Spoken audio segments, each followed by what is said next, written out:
The morning Hazel Mackenzie decided to skip breakfast was the same morning she accidentally serenaded a billionaire in a hotel elevator. Not on purpose. Obviously not on purpose. If she had known there was anyone else in that elevator, she would have swallowed the song right back down her throat. But the doors had been closing, the lobby had been empty at 6:47 in the morning, and Hazel had her earbuds in, her eyes half shut, and 3 floors to go before she had to walk into the most important job interview of her life. 3 floors, that was all she needed. She made it to the 2nd floor before she started humming, the 3rd before she graduated to actual words. Not loudly, or so she thought, but the kind of under-the-breath singing that happens when you're nervous and running on nothing but black coffee and a granola bar you found at the bottom of your bag. The song was something her mother used to sing while making pancakes on Sunday mornings. An old Celine Dion song. Because of course it was. She didn't notice the man standing in the far corner until the doors slid open on the 5th floor. He was tall, dark suit, the kind of pressed, expensive quiet that people wear when they've never had to worry about the price of anything.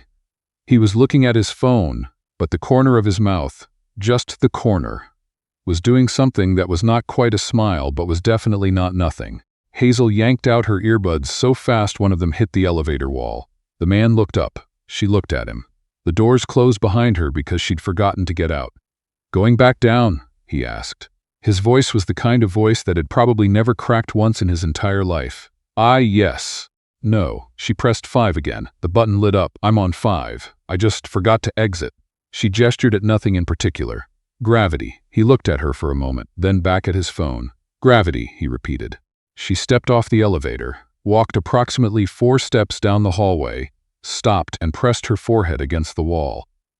The carpet smelled like cedar and regret. The job was sous chef at Meridian, the newest restaurant attached to the Alderton Grand Hotel in downtown Ottawa. Not a small opportunity.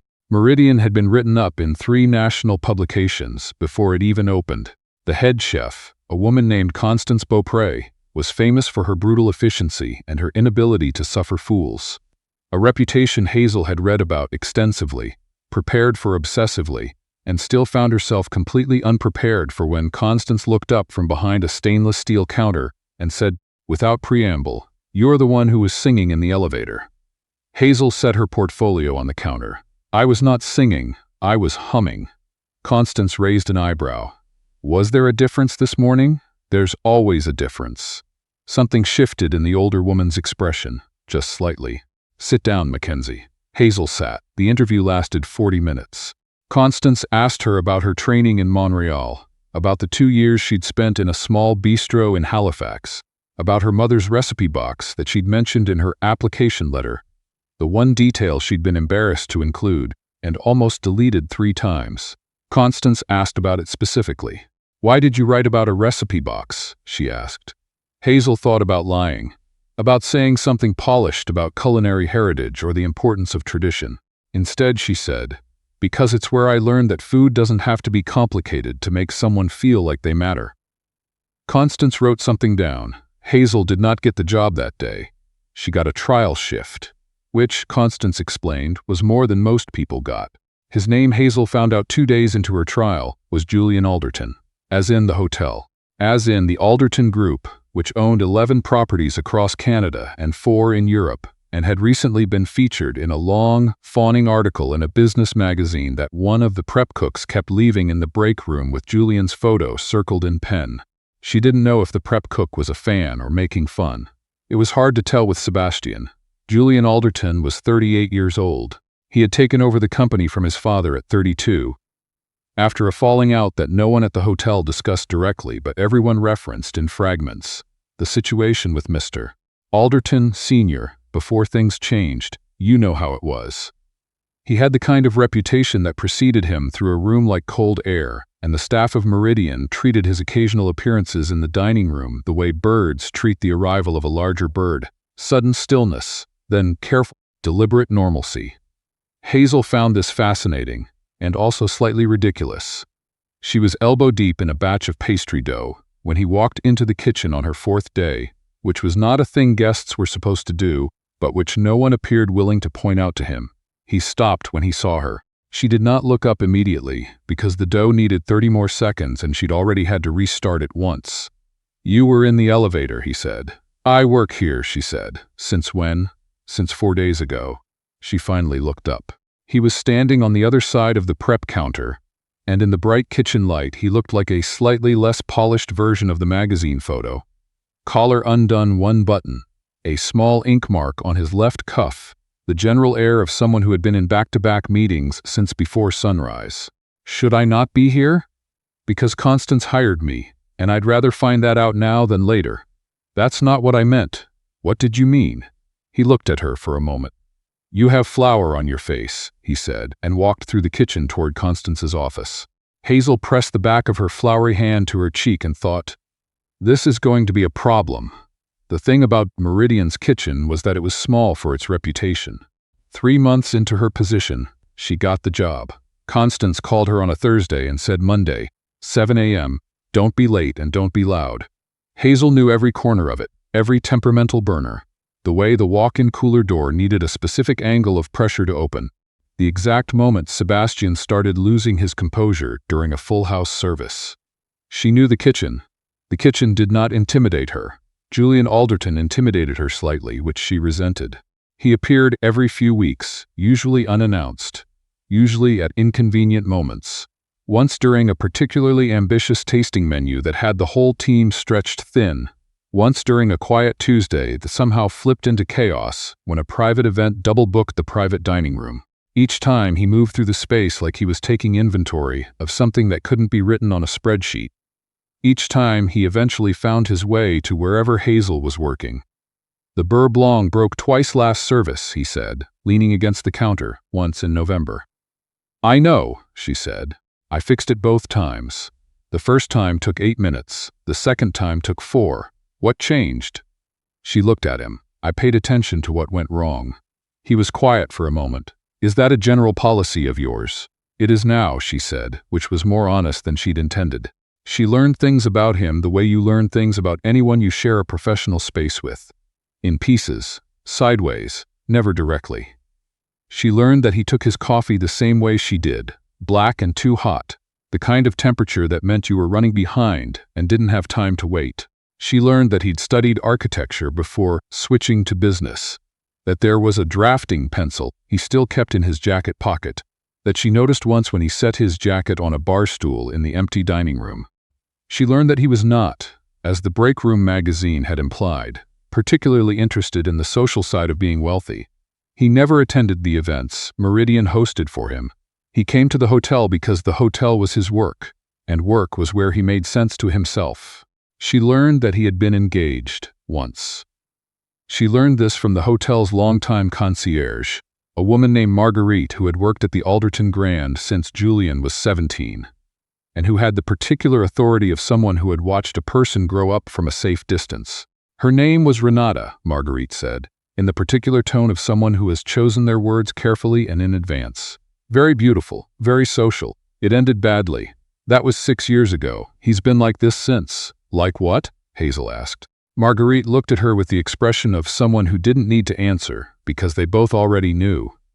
The night everything shifted was a Saturday in February. Not dramatically. Not the way these things happen in films, with a single defining moment that rewrites everything at once. It was a gradual thing, the way temperature changes in a room, the way you suddenly notice it's been dark for an hour, and you didn't see it happen. The restaurant was closed for a private function. Julian had stayed late in his office. Hazel had stayed late because she'd miscalculated the prep for Sunday brunch and needed to fix it before the morning team arrived. They were the only 2 people left in the building past 11. She found him in the dining room, sitting at the bar with a glass of scotch and his phone face down on the counter, which she'd learned was what it looked like when he was done with the day, and hadn't figured out how to leave yet. She sat down 2 stools away and poured herself a glass of water from the carafe behind the bar because she'd earned it and no one was around to say otherwise. "Long day," she said. "They're all long," he said. This one was longer than most. He looked over at her. "How would you know? You've been in the kitchen." "The kitchen hears everything," she said. "The ventilation system is basically a rumor network." She drank her water. The meeting with the investors didn't go the way you wanted. No. What happened? He was quiet for a moment. Not the polished quiet he wore in meetings. Something more unguarded. They want us to expand into the luxury short-term rental market. Smaller footprint, lower staff-to-guest ratio, higher margin. He turned his glass in his hand. My father thinks it's the right move. He still holds 30% of the board's ear, even nominally retired. Hazel looked at the glass in his hand. What do you think? I think a hotel is a place where someone is supposed to feel looked after. You can't automate that. He paused. I'm aware that sounds sentimental for a business conversation. It sounds like you know what you're building and why, she said. That's not sentiment. That's clarity. He looked at her, actually looked at her the way he hadn't in all the months of parallel orbit they'd maintained in this building, and she felt the temperature shift. Hazel, he said. Julian, she said. And then neither of them said anything for a moment that lasted longer than it should have. She stood up and put her glass in the dishwasher rack. I have to finish the prep, she said. Right, he said. She walked back to the kitchen. She stood in front of the walk-in cooler and pressed her hand flat against the cold metal door and thought very deliberately about brioche hydration ratios until her heart slowed down. Spring arrived the way it does in Ottawa, stubborn and slow, the cold retreating by inches, the light changing before the temperature did. Hazel was walking back from the farmer's market on a Saturday morning in April, her tote bag full of ramps and the first decent tomatoes she'd seen since September, when she nearly walked directly into Julian Alderton on the corner of Sparks and Metcalf. He was not in his suit. He was in a dark jacket, jeans, and the careful off-duty look of someone who is recognized often enough to have practiced appearing unremarkable. He was carrying a coffee and looking at his phone and also, it turned out, not watching where he was going. The tomatoes survived, barely. We have to stop meeting like this, Hazel said, crouching to gather a ramp that had escaped the bag. Julian crouched down to help her at the same time, and for a moment they were both at sidewalk level, eye to eye. Close enough that she could see that the ink mark he frequently had on his left cuff was always in the same place, which meant it was probably a permanent thing, which meant there was a story there she didn't know yet. Do you live near here? He asked. Centretown, she said. You? The glebe. He handed her the ramp. Their fingers didn't quite touch. Almost, but not quite. I didn't know you shopped at the market. I didn't know you existed outside of the hotel, she said, and meant it to land lightly, but it landed somewhere slightly more honest than that. They stood up. He looked at her tote bag and then at her, with an expression she couldn't fully read. Have you had breakfast? He asked. She hadn't. She'd skipped it, actually, because she was nervous about something she didn't want to examine too closely, and skipping breakfast was apparently her nervous response of choice, which meant she had a type. No, she said. There's a place on Bank Street, he said. Good eggs. This was not a romantic declaration, it was a sentence about eggs. But it was also, in the specific careful way he'd said it, looking at the middle distance rather than at her, like someone who has rehearsed nonchalance and isn't fully confident in the performance. An invitation delivered at real personal risk. Hazel thought about the kitchen, about the careful professional distance she'd maintained, about Marguerite, who had said he's been like this since, with the inflection of someone who had been waiting 6 years for the sentence to end differently. Okay, she said. The eggs were in fact very good. They sat at a small table by the window and talked for 2 hours. Not about the hotel, mostly. About the architecture he'd studied, the buildings in this city he couldn't walk past without having opinions about. About the food she'd grown up eating at her mother's table in New Brunswick, the fish chowder and the biscuits, and the particular chaos of a large family in a small kitchen. About the way he'd felt when his father handed him the company.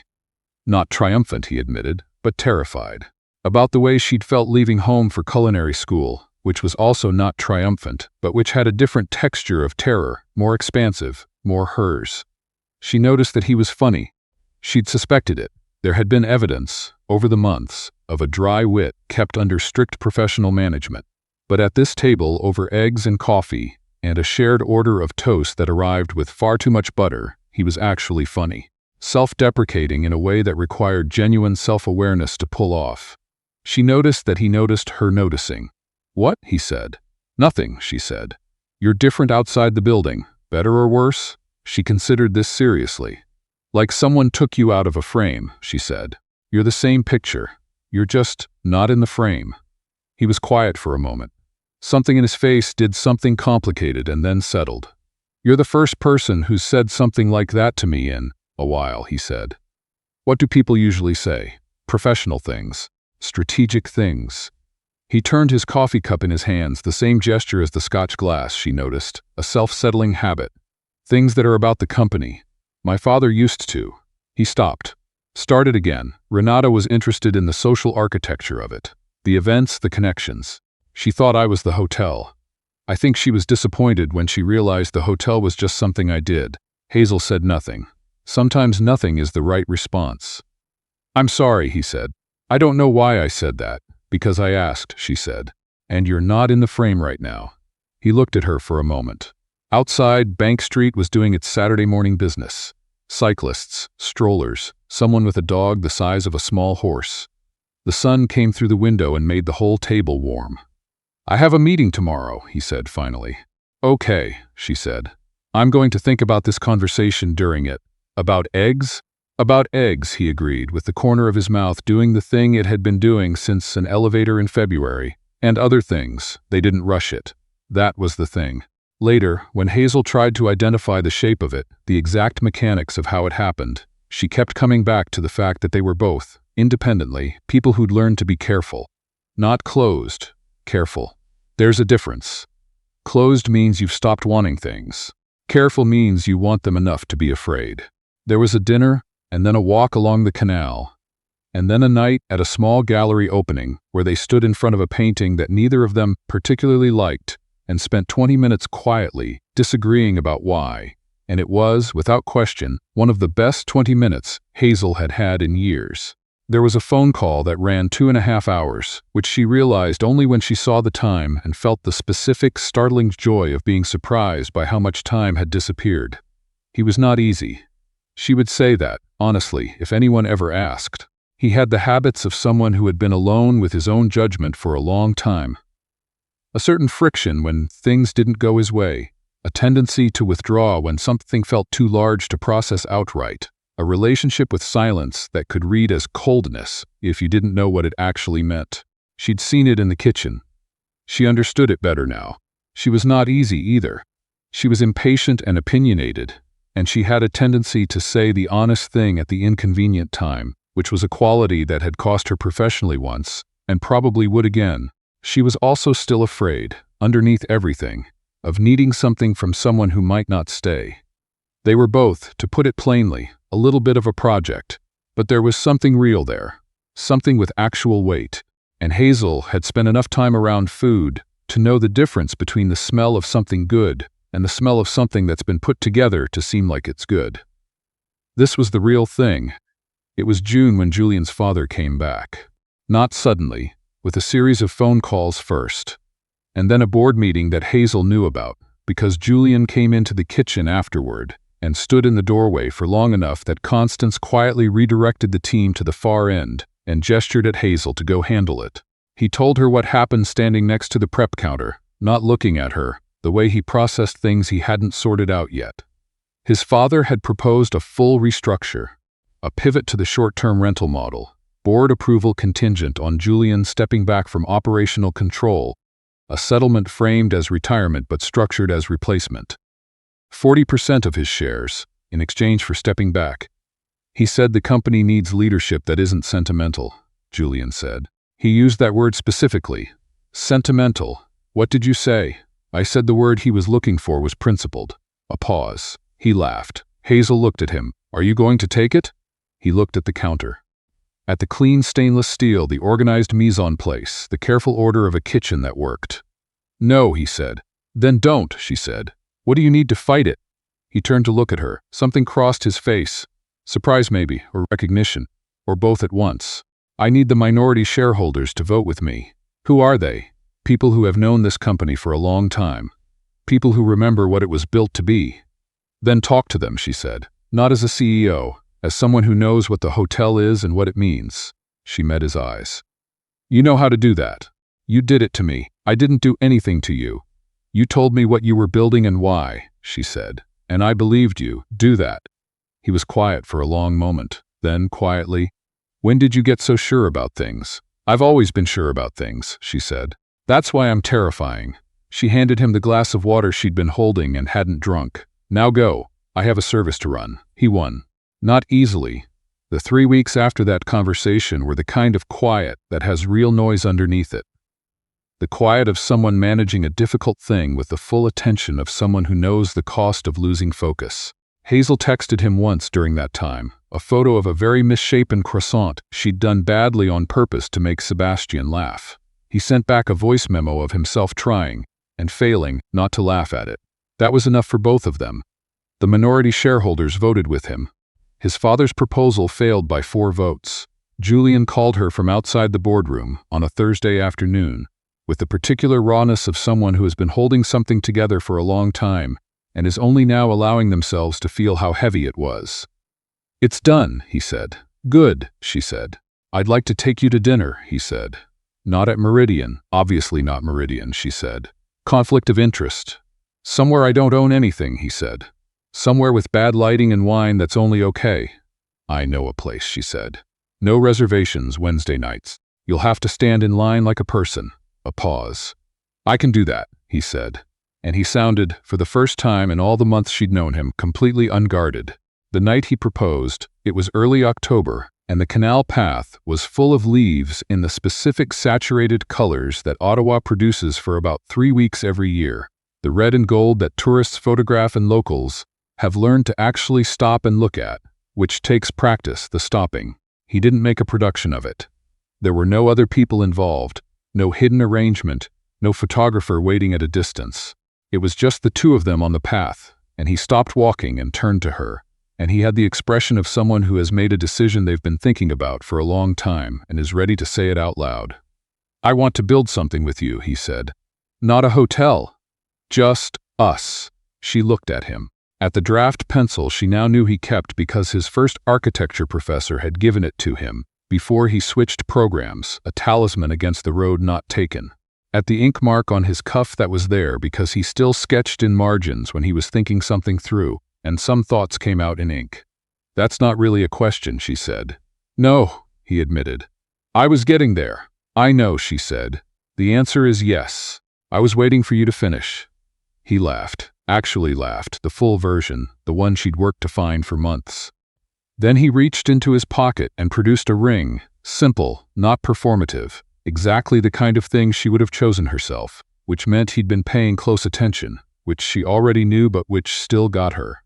She put it on. He took her hand. The leaves were still doing what they do for 3 weeks every year, and they stood there for a moment before walking on, which is a small thing, but it's the small things, always, that turn out to be the whole story.